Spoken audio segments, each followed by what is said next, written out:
parents, another activity that you have to be really sure about is when the children start writing.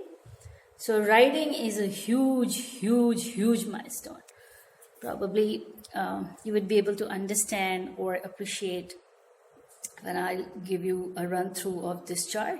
So this is a flow chart.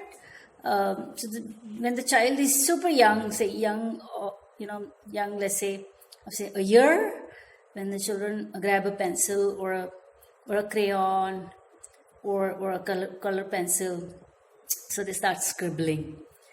So scribbling is something that they do for their happiness, and then the discovery how their hands are working with the tool. So children start scribbling. So when they scribble anything they would love to do that. For that, you guys can give them a chart paper stuck on the wall, and then allow the child to scribble on the wall. So that's a very emotional connect for a child, when the child has a tool in the hand and the child starts scribbling. After that, when the child grows up to, let's say, 3 and a half years, when the children have the language, so they would start doodling. So doodling is something that is related to what they can imagine and describe. So we call it a comprehensible doodling. So when the child is doodling and can tell you a story, an imaginary story, that's how they doodle. Again, you'll have to keep in mind that writing is not to be hurried with the children. Rather, it is to be celebrated on each stage. So when comprehensible doodling is happening, or the child is doing, you make sure that either you're putting the words in the child's mouth, or the child has the imagination and is able to describe what she is doodling on the piece of paper. Believe me, they'll tell you a lot of stories while doodling. After that, officially the strokes start when your child officially goes to school, when the teachers would say that the children are ready for writing. So ideally the age is 4 in India. I'm not talking about the children outside India. I'm talking about the children here with us. So they have the stroke on the piece of paper, when the teachers say that the children can draw a sleeping line, a standing line, or a slanting line, or a humpety bumpety, or curves, down curve, up curve. So teachers have these jargons. So you can use these jargons with the children at home, or if you don't want to use the jargons, let the child come back and tell you what it is, or what the things they have done in the name of strokes. So strokes is actually the very first level of going towards a script that makes sense in humans' world. We call it a language formally. So children would start understanding what a script means. However, at this stage, also because we run the school, and being in the education, we have to understand the real science behind writing. So my emphasis is again on the same thing. Let the child connect emotionally with the tool in the hand.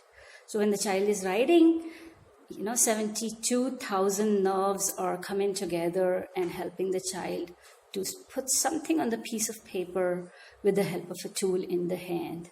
So you have to be really, really sure that the child is having this scientific journey for writing.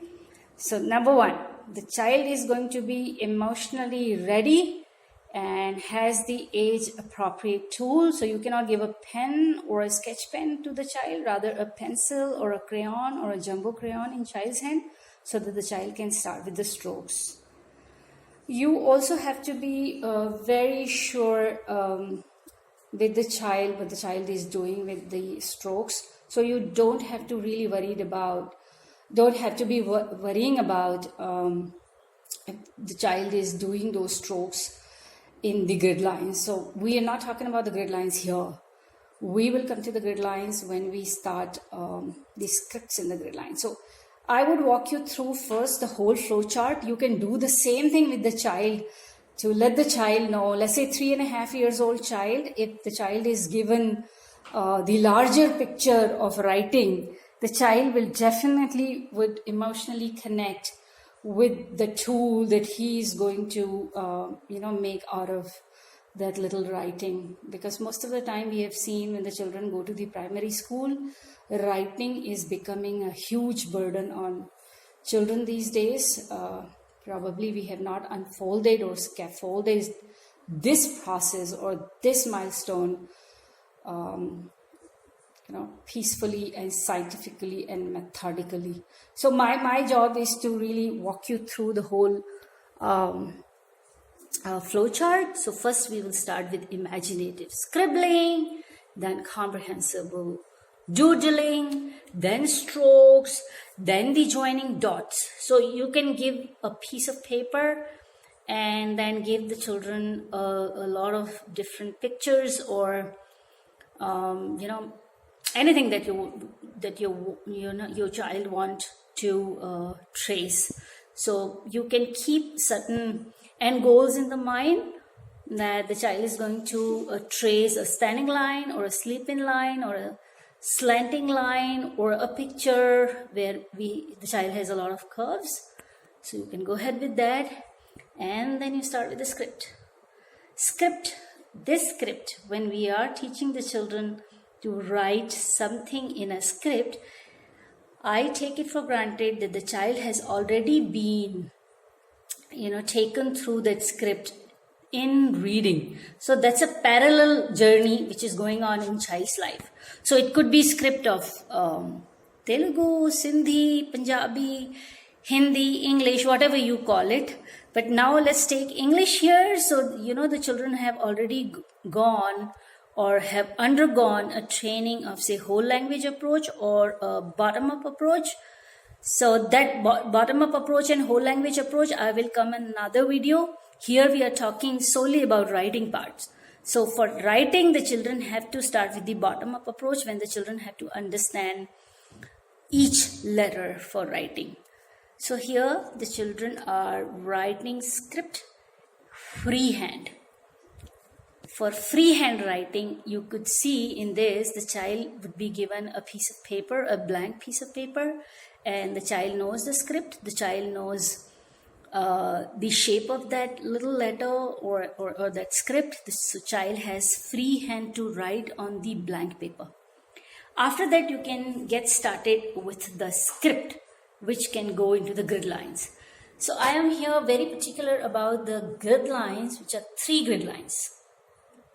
So, in the market, in our city or probably in India, people are doing English script writing in 4 grid lines, but scientifically 3 grid lines are required. The 4th grid line is actually confusing the children a lot. So make sure that in the beginning, when you are giving the grid lines to the children, you are drawing them on a blank paper and giving them those grid lines to write. Yeah, after that, the journey would start for the PP1 children. In the month of November or December, we start working on forming sentences. So we start with 2-letter words, 3-letter words, and then those words are also having a journey of breaking and making syllables, like you're here seeing for or then C-A-T, cat. So C-A, cat, and syllable, and then T, cat, right? And then say C-A-K, syllable breaking, and then say K-E, cake, right? And then you have to go on to the forming rebirth sentences that we also do when the child is about to hit 5th year of his life, when we can introduce 3F rules. So the first letter capital, 1 finger space, and full stop. So that's how the sentence is formed. So when the children are having that reading journey, in that we talk about the popcorn words or sight words or regularly seen words or the words that do not follow grammar or spelling rules. Those words are taken are given to the children to have a journey with them in reading. So children will be handy with couple of pronouns and then auxiliary verbs. Then they have the 5 W's and 1 H, and then they have articles, and and then the children have those pronouns, auxiliary verb, article, and then a sentence they can write with the help of a picture. So we call it a rebirth sentences. So you could see this is a ball, that is a bat, right? So the child would start making sense out of that script. At this stage, when they say, yeah, what I'm speaking, I can actually put it on the paper, and that makes sense at this stage for the children.